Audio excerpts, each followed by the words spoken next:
S BP news daily ಎಕ್ಸ್‌ಪ್ರೆಸ್‌ಗೆ ಸ್ವಾಗತ. ತಿರುಪತಿ ಕಾಲ್ತುಳಿತ ಪ್ರಕರಣ ಮಾಜಿ ಸಚಿವ ಶ್ರೀರಾಮುಲು ತೀವ್ರ ಸಂತಾಪ. ಆಂಧ್ರಪ್ರದೇಶದ ತಿರುಪತಿಯಲ್ಲಿ ಸಂಭವಿಸಿದ ಕಾಲ್ತುಳಿತ ಘಟನೆಯಿಂದ ನನ್ನ ಮನಸ್ಸಿಗೆ ತೀವ್ರ ನೋವುಂಟಾಗಿದೆ.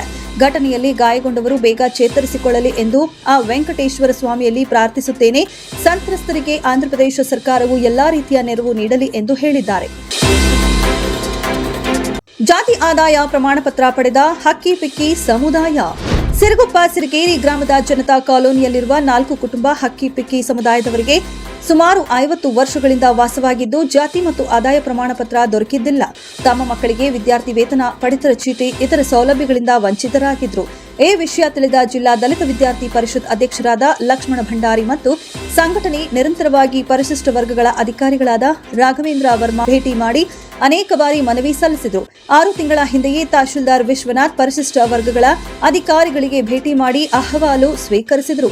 ಇದನ್ನ ನಿಯಮಾನುಸಾರವಾಗಿ ಅರ್ಜಿಗಳನ್ನು ತೆಗೆದುಕೊಂಡಿದ್ದಾರೆ. ಜಾತಿ ಪ್ರಮಾಣ ಪತ್ರ ಪಡೆದ ಎಂ ನಾಗಮ್ಮ, ವೆಂಕಟೇಶ ಗೋಪಾಲ, ಜಿಕೆ ವೆಂಕಟೇಶ್, ರೋಜಾ, ಮರಾಠ ಐಶ್ವರ್ಯ, ಮೋಕ್ಷ, ಕ್ರೇಶ್, ಅನಿಲ್ ಇದ್ದರು. ನಂತರ ಹಕ್ಕಿಪಿಕ್ಕಿ ಸಮುದಾಯದವರು ಡಿಪಿ ಮುಖಂಡರಿಗೆ ಅಭಿನಂದನೆ, ಗೌರವ ಸಲ್ಲಿಸಿದರು.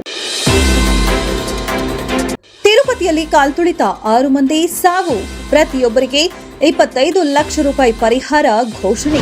ಆಂಧ್ರಪ್ರದೇಶದ ತಿರುಪತಿಯಲ್ಲಿ ಜನವರಿ 8ರಂದು ಬುಧವಾರ ನಡೆದ ಭೀಕರ ಕಾಲ್ತುಳಿತ ಪ್ರಕರಣದಲ್ಲಿ 6 ಜನರು ಅಸುನೀಗಿದ್ದು 48 ಜನರು ಗಾಯಗೊಂಡಿದ್ದಾರೆ. ಸಾವಿಗೀಡಾದ ಕುಟುಂಬಸ್ಥರಿಗೆ ಅಲ್ಲಿನ ಮುಜರಾಯಿ ಇಲಾಖೆ ಗುರುವಾರ ಪರಿಹಾರ ಘೋಷಿಸಿದೆ. ಸಿಎಂ ಚಂದ್ರಬಾಬು ನಾಯ್ಡು ಅವರು ಖುದ್ದಾಗಿ ದುಃಖ ತಪ್ತ ಕುಟುಂಬಸ್ಥರನ್ನ ಭೇಟಿಯಾಗಲಿದ್ದಾರೆ. ಕಾಲ್ತುಳಿತ ಘಟನೆಯಲ್ಲಿ ಸಾವಿಗೀಡಾದವರಿಗೆ ಆಂಧ್ರಪ್ರದೇಶ ಸರ್ಕಾರದ ಮುಜರಾಯಿ ಇಲಾಖೆ ಜನವರಿ 9ರಂದು ಗುರುವಾರ ತಲಾ 25 ಲಕ್ಷ ರೂಪಾಯಿ ಪರಿಹಾರ ಘೋಷಿಸಿದೆ.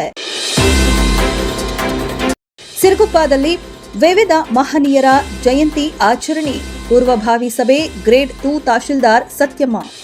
ಸಿರುಗುಪ್ಪ ನಗರ ತಾಲೂಕು ಕಚೇರಿಯ ಸಭಾಂಗಣದಲ್ಲಿ ವಿವಿಧ ಮಹನೀಯರ ಜಯಂತಿ ಆಚರಣೆಯ ಪೂರ್ವಭಾವಿ ಸಭೆಯಲ್ಲಿ ಸತ್ಯಮ್ಮ ಅವರು ಮಾತನಾಡಿ, ಜನವರಿ 14ರಂದು ನಡೆಯುವ ಶ್ರೀ ಜನವರಿ 19ರ ಶ್ರೀ ಮಹಾಯೋಗಿ ವೇಮನ ಜಯಂತಿ ಹಾಗೂ ಜನವರಿ 21ರ ಜರುಗಲಿರುವ ನಿಜ ಶರಣ ಅಂಬಿಗರ ಚೌಡಯ್ಯ ಜಯಂತಿ ಕಾರ್ಯಕ್ರಮವನ್ನು ಪ್ರತಿಯೊಂದು ಸರ್ಕಾರಿ ಕಚೇರಿಗಳಲ್ಲಿ ಕಡ್ಡಾಯವಾಗಿ ಆಚರಿಸಬೇಕೆಂದು ಗ್ರೇಡ್ 2 ತಹಶೀಲ್ದಾರ್ ಸತ್ಯಮ್ಮ ತಿಳಿಸಿದರು.